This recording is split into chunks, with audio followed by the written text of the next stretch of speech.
My name's Angela and I'm a visually impaired designer. 10 questions about being visually impaired. Hey everyone, how are you doing? It's so good to have you on my channel. In today's video, I'll be doing the VIP tag or the visually impaired person tag. Now this is a video that's been going around for a while now. It's where you answer 10 questions about being visually impaired. And I thought it was a really interesting idea, and so I decided to do it on my own. There's so many inspiring and awesome YouTubers who are visually impaired and blind, and I think it's great that they're out there educating and talking about what it's like to have a disability, and I hope to contribute to this. My goal is to educate and help people better understand more about visual impairment. Now as I go through these questions, I'm going to go ahead and read them off my phone because I don't have them memorized. But first, make sure you like this video and subscribe to my channel and turn on the notification bell so that you can see more content from me in the future. If you have questions for me that I don't answer in this video, please feel free to leave a comment and I'll either answer them in another video or down below. Now let's move on to the questions. Alright, the first question is, what medical condition caused you to be blind or visually impaired? Now, I have a rare eye condition called aniridia, which basically means the iris in my eye didn't fully develop.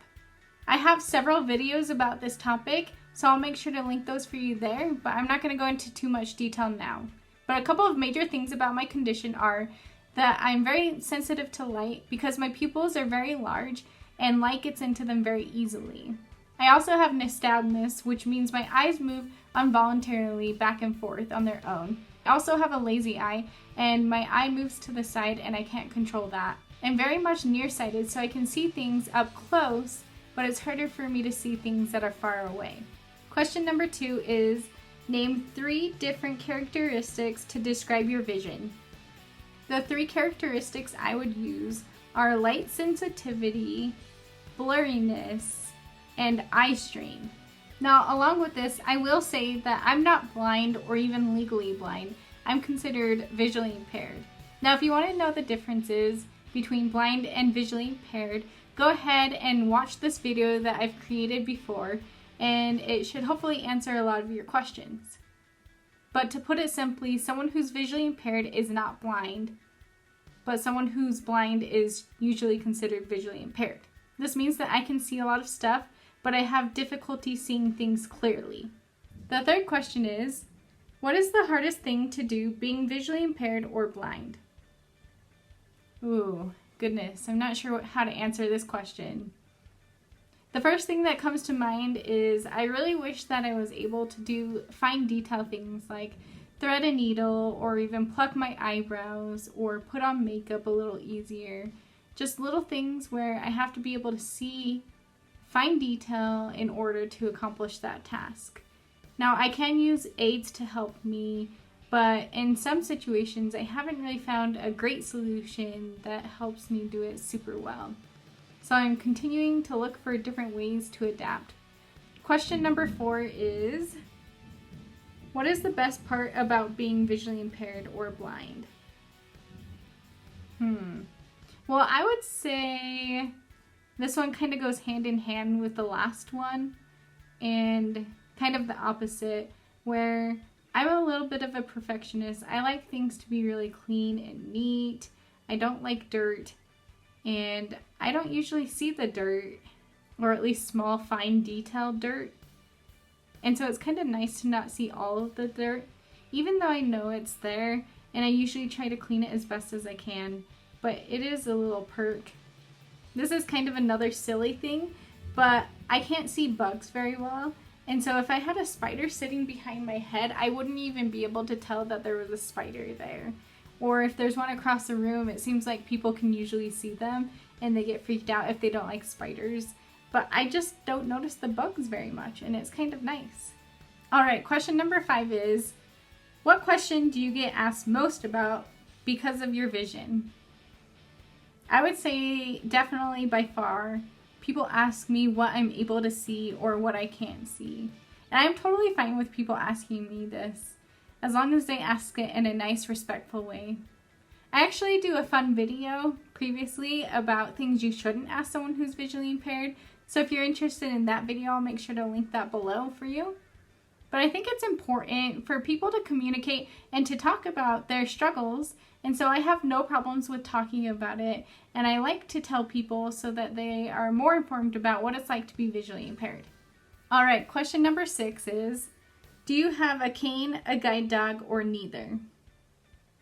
Now, the quick answer is neither. I don't have a guide dog because I don't feel like it's necessary because I have enough of my vision left that I can see well enough to get around without a guide dog. I do have a cane and I've learned how to use it. However, I don't feel like it's necessary for me to walk around with a cane yet. And I try to keep up my skills so when the day comes that I do need to use the cane, I still have that skill under my belt so that I can use it when I need to. But for now, my preferred preference when needing help getting around is to have a sighted guide who I can hold on to just get around in situations where it might be a little more dark or dim, for example, in a movie theater, or if I'm out on a walk in the dark trying to get from my car or something like that, and I just need a little bit of guidance more than normal. Question number 7 is, what one piece of advice would you give to someone who's losing or going to lose or has lost their vision? I would have to say the biggest piece of advice I would give someone is, it will be hard to go from having vision and adapting to not have vision, but you totally got this. You can do it, and it's totally doable. Your life isn't going to be that different. You're not going to be a different person, and just try to find ways to accept your disability and embrace it and just continue to be you. Now, I was born with my visual impairment, so I'm not exactly sure what it's like to lose your vision all of a sudden. And I think that every person who's visually impaired or blind has to accept the fact that they're either losing their vision or they were born with the vision that they have, and find ways to still enjoy life and live your life normally, but recognize that this is part of who you are, but it doesn't define who you are. My life would be completely different if I wasn't visually impaired, and I think I'm to the point where I've accepted this fact, and I know that in the future there's a good chance that I could lose more vision, which I do have to say is quite scary to think about, but I will have to deal with that when the time comes. Just keep trekking along and be who you want, and try not to let your visual impairment get in the way of you doing things that you want to do. Question number 8 is, what is one piece of advice you would give to a sighted person about interacting with a person who is blind or visually impaired? Ooh, this is a good question. There's so many things I could say right now.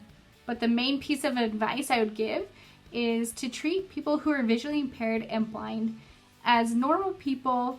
They just can't see. It doesn't mean they're dumb. It doesn't mean they're deaf. It doesn't mean that they're not capable of doing things on their own. They might need some help, sure, but they are capable of doing things, and they will ask you if they need help. I think talking to them directly is a big thing, and making sure that you just treat them like a normal person and have normal conversations and communicate with them if there's something that you feel uncomfortable about or you're really not sure, and I'm sure they would be happy to answer your questions. All right, the final and last question, number 10, is name 3 people to do this tag next. Now, all of the YouTubers I know who are visually impaired and blind, I think most of them have already done this tag, so I would say anyone out there who hasn't done it, go ahead and do the tag, and feel free to say that I tagged you to do it. I would love to see anyone else's videos who do this. I also think that if you're not a YouTuber and you just want to comment below the answer to some of these questions and you are visually impaired, I'd love to hear what your responses are. Well, that's everything I have for today in this video. I hope you enjoyed it and that you thought it was interesting. Like I said in the beginning, if there's any questions you want to ask me, feel free to comment them below and I'll try to answer them for you. Maybe I'll do a follow-up video where I answer all the questions that you give to me. I would love to hear about what types of videos you would want to see from me in the future. In my next couple of videos, I'll be talking a little bit more about Braille.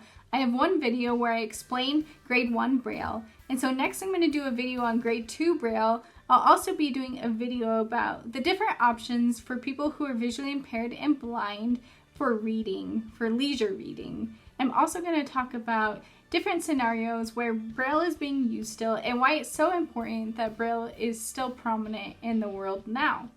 Well, I hope you all have a great day. Bye!